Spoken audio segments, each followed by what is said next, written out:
तो हेलो दोस्तों, एक बार फिर स्वागत करता हूं मैं अपने धर्मवीर स्टडी प्रो चैनल में। आज के इस वीडियो में हम देखेंगे चैप्टर नंबर हमारा 2 है क्लास 12 का, ठीक है, जिसका नाम है राजा किसान और नगर। ठीक है, इस चैप्टर का सेकंड वीडियो है, यानी कि सेकंड पार्ट है। ठीक है, इस चैप्टर का हमने पहला वीडियो बना दिया है, नहीं देखा है तो जाकर के यूट्यूब चैनल पर देख लीजिए। ठीक है, चलिए शुरू करते हैं अपना टॉपिक। चलिए, हमारा देखिए जो कुछ भी हम करा रहे हैं सभी एनसीईआरटी के अनुसार है। ठीक है, जहाँ कहीं भी एनसीईआरटी चलती है वहाँ पर हमारा वीडियो फुल काम आएगा। ठीक है, अब देखिए इतिहास हिस्ट्री। ठीक है, चैप्टर हमारा 2 है, ये क्लास 12 ये तो पता ही है। अब देखिए हमारा बिग चैप्टर का नाम है राजा किसान और नगर। ठीक है, जिसे हम वैदिक सभ्यता के अंतर्गत आता है ये। ठीक है, न्यू सिलेबस के अकॉर्डिंग हम सभी कुछ करा रहे हैं। चलिए आगे बढ़ते हैं। देखिए अब हम शुरू करेंगे मौर्य साम्राज्य, सबसे पहला टॉपिक। चलिए अब देखिए मौर्य साम्राज्य का समय काल क्या था। तो देखिए 321 बीसी से 185 बीसी तक, यानी कि 321 ईसा पूर्व से 185 ईसा पूर्व तक। ठीक है, यानी कि अब देखिए आपको बहुत से बच्चे कहते हैं मुझे ये समझ में नहीं आता।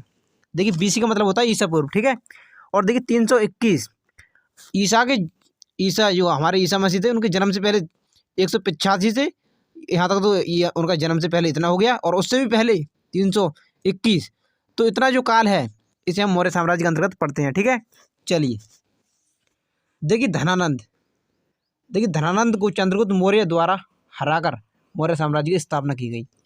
किसने पराजित किया? Main most important point, Chandragupta Maurya ने धनानंद को पराजित किया।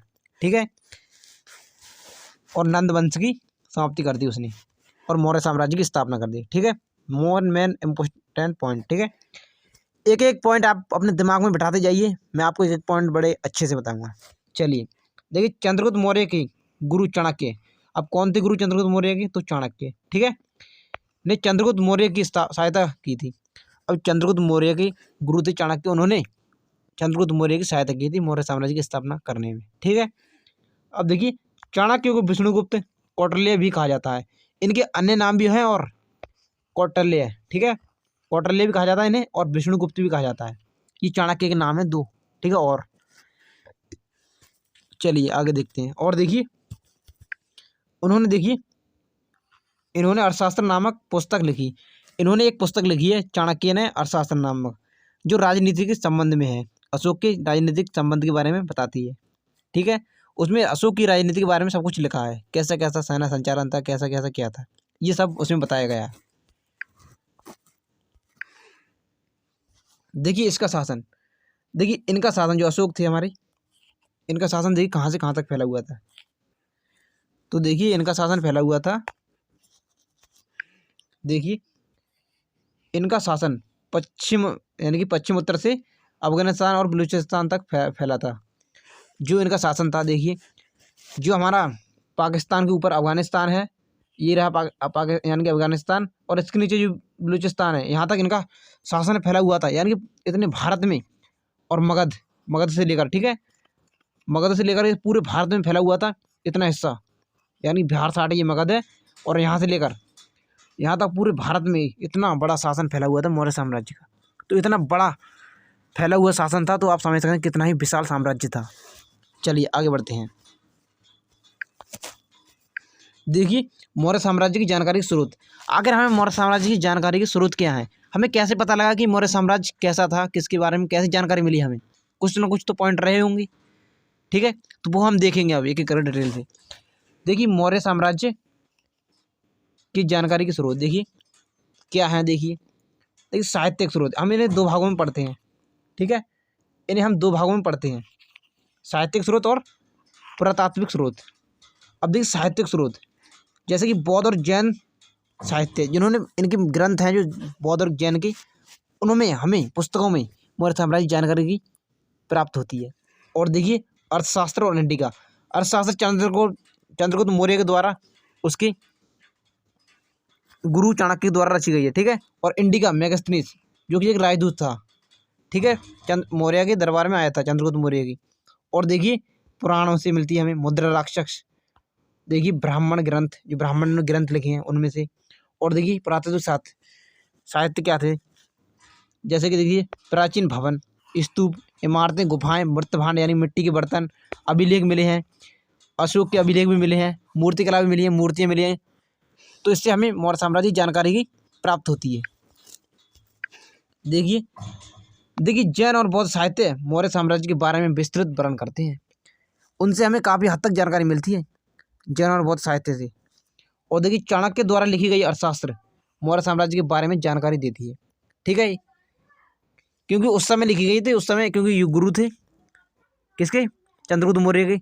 तो उस समय की ये पुस्तक है, तो उस समय की जानकारी हमें अवश्य उस पुस्तक में मिलती है। और देखिए अर्थशास्त्र में राजनीतिक तथा लोक प्रशासन का वर्णन मिलता है। मैंने बताया था अशोक की राजनीति जो कैसी सेना संचालन था, उसकी राजनीति के बारे में और लोक प्रशासन का वर्णन मिलता है। ठीक है, मोस्ट इम्पोर्टेंट पॉइंट है। और देखिए यूनानी राजदूत मेगास्थनीज द्वारा लिखी गई इंडिका मौर्य साम्राज्य का वर्णन करती है। ठीक है, इंडिका किसी के द्वारा लिखी गई है, तो अब मेन पॉइंट मेगास्थनीज जो कि किसका राजदूत था, सेल्यूकड निकेटर। ठीक है, चलिए आगे बढ़ते हैं। एक एक पॉइंट आपके दिमाग में जाना चाहिए। ठीक है, अब देखिए पुराणों से मौर्य साम्राज्य की जानकारी मिली है। जो पुराण भी है हमारे, उनसे भी हमें मौर्य साम्राज्य की जानकारी मिलती है। और देखिए विशाखादत्त इन्होंने एक पुस्तक लिखी है, द्वारा रचित मुद्रा राक्षस में यह बताया गया है कि किस प्रकार से चाणक्य नीति से द्वारा चंद्रगुप्त मौर्य ने नंद वंश को समाप्त करके मौर्य साम्राज्य स्थापित किया। उसमें यह बताया गया है कि किस प्रकार जो चाणक्य थे चंद्रगुप्त मौर्य की सहायता से उन्होंने नंद वंश को पराजित किया और मौर्य साम्राज्य की स्थापना की। किस प्रकार नंद वंश को मौर्य साम्राज्य ने मौर्य वंश की किस प्रकार चंद्रगुप्त मौर्य ने नंद वंश को पराजित किया और किस प्रकार चंद्रगुप्त मौर्य ने किसको महापद्मानंद को किस प्रकार चंद्रगुप्त मौर्य ने किस प्रकार चंद्रगुप्त मौर्य ने धनानंद को पराजित करके मौर्य साम्राज्य की स्थापना की। ठीक है, अब देखिए आगे बढ़ते हैं। देखिए ब्राह्मण ग्रंथ तथा धर्मशास्त्रों से उस समय के समान समाज तथा उनके नियमों का वर्णन मिलता है। ठीक है, ब्राह्मणों ने धर्मशास्त्रों की रचना की है, उनसे हमें उनके उस समय के समाज के बारे में, उनके नियमों के बारे में जानकारी मिलती है, कैसे कैसे नियम थे। और देखिए मौर्य काल के प्राचीन भवन स्तूप से जानकारी प्राप्त हुई है। जो मौर्य काल में जो भवन वगैरह बनाए हुए थे, घर वगैरह यानी कि, ठीक है, और स्तूप बनवाए गए हैं, तो उनसे भी हमें जानकारी मिलती है। ठीक है, और देखिए मौर्यकालीन मृतभांड, उसे मौर्य इतिहास की जानकारी प्राप्त होती है। मृतभांड का मतलब समझते हैं, यानी कि मिट्टी के बर्तन। जो मौर्य काल में जब मौर्य साम्राज्य था, उस समय के बर्तन भी मिले हैं हमें, तो उससे भी हमें जानकारी मिलती है मौर्य साम्राज्य की। पत्थर पर लिखे अभिलेख मौर्य साम्राज्य की महत्वपूर्ण जानकारी प्रदान करते हैं। अभिलेख, पत्थरों पर जो अभिलेख प्राप्त हुए हैं, जो लेख मिले हैं, उन्हें अभिलेख बोलते हैं। पत्थर कठोर धातु पर लिखे जाते हैं। ठीक है, तो उनसे भी हमें मौर्य साम्राज्य के बारे में जानकारी मिलती है। अब देखिए और क्या है। देखिए मौर्य काल की मूर्तिकला, वहाँ पर मूर्तियाँ भी बनाई गई थी, सिक्के बनाए गए थे। मौर्य इतिहास को जानने का एक महत्वपूर्ण स्रोत है। चलिए आगे देखते हैं। इतने हमारे जानने के स्रोत थे। देखिए महत्वाकांक्षी शासक थे मौर्य साम्राज्य, कौन कौन से थे। देखिए सबसे पहला हमारा कौन थे, तो चंद्रगुप्त मौर्य, जिसने धनानंद को पराजित किया था। फिर इसका पुत्र आया बिंदुसार। अब देखिए बिंदुसार के बाद इसका पुत्र अशोक, जो कि मौर्य साम्राज्य का प्रतापी शासक था। सबसे प्रसिद्धि अशोक को मानी जाती है मौर्य साम्राज्य में, क्योंकि उसने कलिंग पर विजय प्राप्त की थी अकेले, और उसका हृदय परिवर्तन हो गया। चलिए आगे देखते हैं। देखिए मौर्य साम्राज्य के 5 प्रमुख राजनीतिक केंद्र थे। 5 प्रमुख राजनीतिक केंद्र थे, जिसमें देखिए राजधानी, ये पहली थी राजधानी, और 4 प्रांतीय केंद्र। अब देखिए पहली राजधानी, जिस प्रकार हमारी भारत की राजधानी दिल्ली है, और प्रदेश बटे हुए हैं, जैसे उत्तर प्रदेश। प्रांत का मतलब समझते हैं, राज्य। ठीक है, राज्य बने हुए हैं, और हमारी केवल भारत की राजधानी एक है। उसी प्रकार यह भी सिस्टम उस समय होता था। देखिए राजधानी थी हमारी पाटलिपुत्र, जो कि पटना में है। ठीक है, और 4 प्रांतीय केंद्र थे, राज्य यानी कि, ठीक है, तक्षशिला, और देखिए उज्जैनी, और तोसली, और स्वर्णगिरी। ये चार राज्य थे, यानी कि प्रांतीय केंद्र। हम आज के समय में राज्य भी बोलते हैं इन्हें, ठीक है। देखिए देखिए तक्षशिला देखिए हमारा कहाँ था। तो तक्षशिला देखिए हमारा ये था, ये देखिए अफगानिस्तान की तरफ, जो कि पाकिस्तान में है आज के समय में। और देखिए उज्जैनी हमारे मध्य प्रदेश, जो कि यहाँ पर है, यहाँ पर हमारा मध्य प्रदेश है यहाँ पर। और देखिए तुलसी, जो कि उड़ीसा में है, जो यहाँ पर है, ये वाला बिंदु है। हम इसे सी नाम दे देते हैं, इसे बी नाम दे देते हैं, और इसे ए नाम दे देते हैं, ठीक है। चलो इसे ए नाम दे दिया, और इसे हम दे देते हैं डी नाम। और जो कि सोनगिरी जो कि कर्नाटक हमारा यहाँ पर है, ठीक है।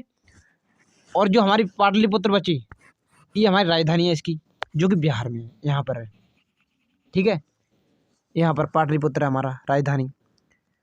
तो एक बार दोबारा देखिए, देखिए अच्छे से देखिए। तो पहली हमारी क्या थी, पहली तरह पाकिस्तान में तक्षशिला था, और दूसरा मध्य प्रदेश में उज्जैनी, ठीक है। और तीसरा क्या था हमारा, और देखिए तीसरा था हमारा उड़ीसा, ठीक है। और चौथा है हमारा कर्नाटक, और पांचवा हमारा क्या है, तो पांचवा हमारा यहाँ पर पाटलिपुत्र, बिहार में है, जो आज के समय में, ठीक है, यहाँ पर है। तो उम्मीद करता हूँ आपको अच्छे समझ में आया होगा। चलिए आगे बढ़ते हैं। देखिए अशोक के अभिलेखों के अनुसार देखिए क्या है, पाकिस्तान के पश्चिमी उत्तर से लेकर आंध्र प्रदेश, उड़ीसा, उत्तरांचल तक हर स्थान पर एक जैसे संदेश उत्कीर्ण मिले हैं, एक ही प्रकार के संदेश मिले हैं, ठीक है। और देखिए तक्षशिला और उज्जैन हमारे, हम उज्जैनी बोलते हैं, आज के समय में उज्जैनी बोलते हैं, ठीक है। दोनों लंबी दूरी वाले महत्वपूर्ण व्यापार मार्ग पर स्थित है। और देखिए स्वर्णगिरी कर्नाटक में है, जो कितनी दूर पर ये क्षेत्र है, फिर भी देखिए कितना विशाल साम्राज्य था। देखिए साम्राज्य के उचित संचालन के लिए जमीन और नदी दोनों मार्गों से आसान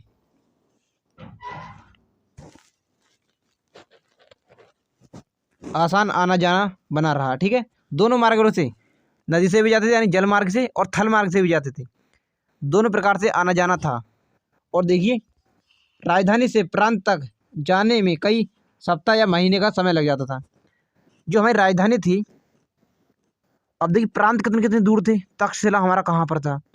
और देखिए बिहार में थी राजधानी पटना यानी कि पाटलिपुत्र, कितने दूर थे, तो बहुत समय लग जाता था, उसमें काफ़ी दिन, सप्ताह, महीने लग जाते थे। और देखिए ऐसे में यात्रियों की विश्राम तथा खान पान की व्यवस्था की गई होगी। अब देखिए इतनी दूर थे जो प्रांतीय केंद्र, तो खान पान की व्यवस्था यात्रियों के लिए की गई होगी, आने जाने पर उन्हें व्यवस्था रहने की, रुकने की रास्ते में की गई होगी। और देखिए सुरक्षा का कार्य सेना को सौंपा गया था, और जो यात्री होते थे उनकी सुरक्षा का कार्य सेना को सौंपा गया था, सेना उनकी सुरक्षा करेगी, यह कहा गया था। और देखिए सेना, अब हमारी सेना इम्पोर्टेंट है, सेना क्या थी, देखिए सेना के बारे में जानेंगे। देखिए मेगास्ट्रीज के अनुसार सैनिक गतिविधियों के लिए एक समिति और 6 उप समितियाँ थी, सेना के संचालन के लिए, गतिविधियों के लिए, ठीक है। एक उप समिति थी और 6 उप समिति थी। और देखिए उसके नीचे 6 थी, ठीक है, पहली हमारी बड़ी थी, उसके नीचे 6 उप समिति थी। देखिए मौर्य साम्राज्य के पास विशाल सेना थी, सबसे बड़ी सेना थी, बहुत ही विशाल मौर्य साम्राज्य के पास, ठीक है। देखिए पहली समिति थी जो कि नौसेना का संचालन करेगी, ठीक है। और दूसरी थी यातायात खान पान की देखरेख, ठीक है, यातायात और खान पान की देखरेख रखेगी, जो यात्री आते जाते हैं उनकी, ठीक है। और तीसरी समिति पैदल सैनिकों का संचालन करेगी, जो पैदल सैनिक हैं उनकी संचालन करेगी। और चौथी समिति क्या थी, अश्वरोही, जो घोड़े वाली सेना है, ठीक है, अश्व का मतलब होता है घोड़ा, ठीक है, उसकी देखरेख करेगी। और 5वीं समिति रथारोही, ठीक है, यानी कि रथ वाली सेना है, उसका संचालन 5वीं समिति के अंतर्गत था। और छठी समिति थी हाथियों का संचालन। जो हाथी सेना थी उसका संचालन छठी समिति करेगी। ये काम बांट दिए गए थे। और देखिए अन्य उप समितियाँ क्या करेंगी, उपकरण को देखिए उपकरणों को ढोने के लिए बैलगाड़ी का प्रबंधन। जो अन्य उप समिति थी, जो उपकरण यानी कि हथियार वगैरह होते थे युद्ध में, उसके लिए अन्य उप समितियाँ प्रबंधन करेंगी, हथियारों का बैलगाड़ी से ले जाएंगी। और देखिए सैनिकों के लिए भोजन की व्यवस्था करना, और सैनिकों के लिए भोजन की व्यवस्था करेंगी जो उप समितियाँ थीं। और क्या करेगी, देखिए जानवरों के लिए चारों की व्यवस्था करना। जो उनके घोड़े वगैरह होते थे, हाथी वगैरह, उनके लिए चारा व्यवस्था करना था उनका काम। उनको खाने पीने के लिए चारा लाना था, उनकी व्यवस्था करना था, वहाँ तक पहुँचाने थे चारे को। और देखिए सैनिकों की देखभाल के लिए सेवकों को नियुक्त किया गया था। जो सैनिक होते थे तो उनकी देखभाल के लिए सैनिकों को, जो सेवक थे उनको नियुक्त किया गया था। जो सेवक थे वो सैनिकों की देखरेख रखते थे, उनके खान पान की व्यवस्था करते थे। ठीक है, चलिए आगे देखते हैं। और देखिए अशोक का धम्म, सबसे इम्पोर्टेंट टॉपिक, जिसके क्या क्या उपदेश थे। देखिए अशोक के धम्म का यानी कि बड़ों का सम्मान करना, बड़ों का सम्मान करो हमेशा, ये इसके उपदेश थे। सत्य बोलना, कभी झूठ ना बोलो। और देखिए अपने से छोटों के साथ उचित व्यवहार करना, जो अपने से छोटे हैं उनके साथ अच्छा व्यवहार करो, उन्हें उल्टा सीधा ना बोलना चाहिए, यह बताया गया था। और देखिए विद्वानों ब्राह्मणों के प्रति सहानुभूति की नीति, उनके प्रति सहानुभूति की नीति। और देखिए अहिंसा का संदेश, कभी लड़ाई न करना, सभी धर्मों का सम्मान करो। यह नहीं कि तेरा धर्म छोटा है मेरा धर्म छोटा है, उसमें सभी धर्मों का सम्मान किया जाता था अशोक के धम्म के अनुसार, जिसे सभी धर्मों का सार भी कहा जाता धम्म को।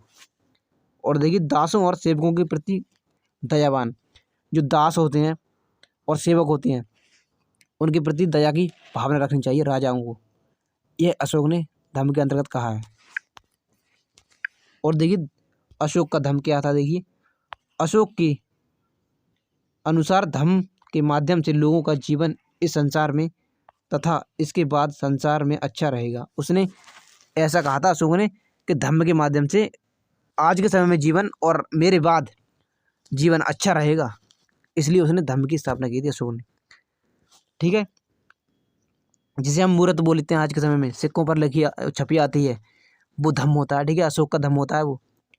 देखिए धम्म के प्रचार के लिए धम्म महामाते नाम के अधिकारियों को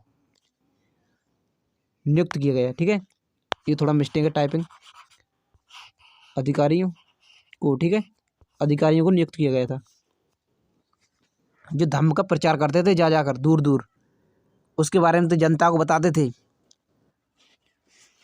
इसलिए उन्होंने धम्म महामात नामक अधिकारी को नियुक्त किया गया था। और देखिए मौर्य साम्राज्य का महत्व मोस्ट, चलिए आगे देखते हैं। अगर भारतीय इतिहास में मौर्य साम्राज्य का महत्व क्या है। देखिए 19वीं सदी में जब इतिहासकारों ने भारत के आरंभिक इतिहास को लिखना शुरू किया तो देखिए तो क्या हुआ, मौर्य साम्राज्य को इतिहास का प्रमुख काल माना जाता है। ठीक है, क्यों प्रमुख काल माना गया, देखिए क्योंकि पहली बार चंद्रगुप्त मौर्य द्वारा एक अखंड भारत बनाया गया था। ठीक है, अखंड भारत बनाया गया पहली बार। कौन सा अखंड भारत। ठीक है, मौर्य काल की मूर्तिकला सराहनीय थी। जो मौर्य काल की मूर्तियां बनाई गई थी मौर्य काल में, वह बहुत ही आश्चर्यचकित थी, इसलिए भी। और देखिए मौर्य काल उसको ने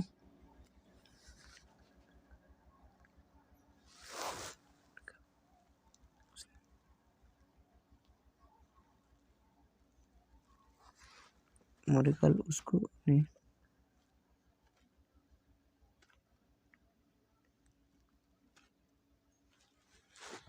और देखिए मौर्यकाल ने अपने नाम की आगे बड़ी उपाधियां नहीं जोड़ी। जो अशोक था उसने अपने नाम के आगे बड़ी उपाधियां जो नहीं जोड़ी मौर्यकाल ने। पर देखिए इतिहासकारों ने अशोक को एक महान सम्राट माना। जो अशोक था उसको महान सम्राट माना गया, इतिहासकारों ने कहा है महान सम्राट है। उसने अपनी खुद उपाधियां नहीं जोड़ी थी मौर्य काल में अशोक ने। और देखिए राष्ट्रवादी इतिहासकार के लिए अशोक एक प्रेरणा का स्रोत माना गया। और देखिए मौर्य साम्राज्य मात्र 150 वर्ष तक ही चल पाया। जो मौर्य साम्राज्य था हमारा 150 वर्षों तक ही अस्तित्व में रहा भारतीय, लेकिन भारतीय इतिहास में इसे महत्वपूर्ण माना गया है। फिर भी इसे महत्वपूर्ण माना गया है, 150 साल तक केवल रहा भारतीय इतिहास में, फिर भी महत्वपूर्ण काल माना गया है। दोस्तों अगले वीडियो के लिए हमारे चैनल को सब्सक्राइब करो फटाफट और वीडियो को लाइक करो और दोस्तों में शेयर कर दो। ठीक है, फटाफट दोस्तों में शेयर करते रहिए ताकि उनको पता लगे कि वीडियो पढ़ने शुरू हो गए चैनल में। ठीक है, चलिए thank for watching my video. मिलते हैं अगली वीडियो में इसके तीसरे पार्ट में।